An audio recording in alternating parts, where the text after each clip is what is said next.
Good morning, Paul Georgie from Allendale. It's October 25th, 2010. Well, we got excitement here this morning in the grain markets again.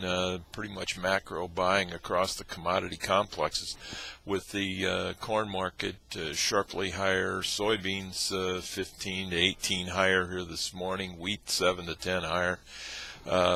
We expect that we'll see some of this strength in the livestock markets when they open as well. Cotton, for instance, set an all-time high here overnight, and the dollar is weak, and that's the main reason for this strength around the commodity indexes here this morning. We've got dollar down 52. They had a G20 meeting over the weekend. Geithner continues to press China for some type of controls in their currency and their trade concessions. Supposedly he did have a private meeting with the Minister of Finance of China after that meeting in South Korea. So maybe they're making some headways there, but meanwhile, continued pressure on the dollar.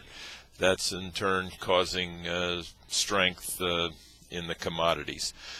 Crude oil up 76 here this morning. Gold up another $20 today. Some of the other news that may be affecting agricultural prices.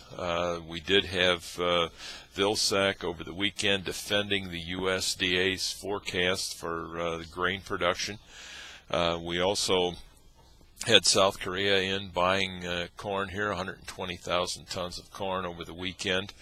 In the soybean complex, we did have major option expirations on Friday, and we did have over 4,000 contracts of $12 calls being exercised, while 226 of the $12 puts were abandoned. So some indications there that we've got some friendliness in the market.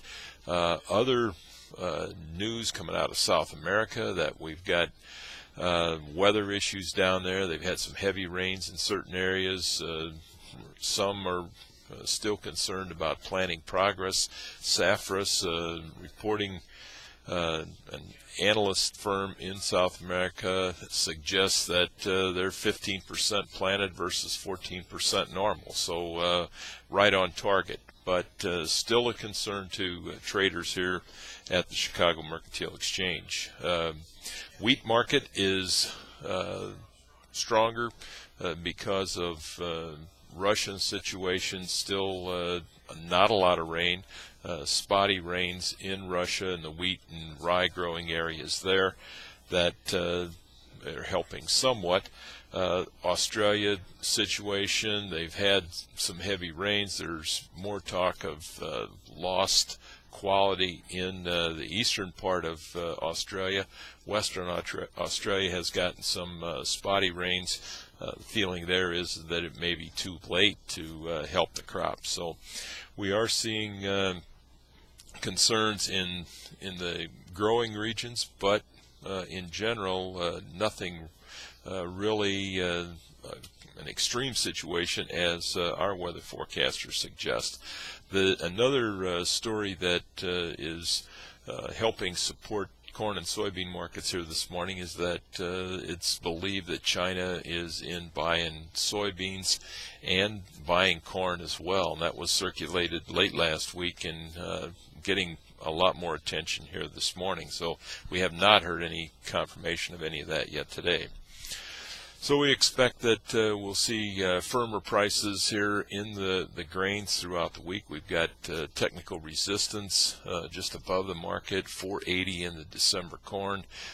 Contract highs here of the 1223, 1225 area in the November beans should be resistance levels that'll the market, it's going to take some time to work through. But those are targets that we'd expect to be achieved here on the upside. In the cattle trade, we did have a cattle on feed report on Friday. Pretty much a yawner, not much excitement there. The only big difference was the placements, a little higher than what trade was expecting, but shouldn't have too much impact on the market. It doesn't tell us that the cattle feeders have backed off placements at all because of high corn prices. However, we could see some pressure, some profit taking in the cattle because of this report. The cutout values were higher on Friday, up 81 cents in choice, 77 cents higher in the select. Pork, the news there just doesn't get any better. We did have the cold storage report, showed an increase in pork in storage. Cutout values continue to weaken there. We did see a rally on Friday, and we very well could see this market open a little stronger this morning simply because of all the other commodity markets firmer here, but continue to see rallies being met with resistance, at least here in the short term. So if you got any questions, don't hesitate to give us a call here at Allendale at 800-262-7538. We'd be happy to answer any questions you might have. We wish you a very successful trading day, and we'll talk to you tomorrow morning. Thank you.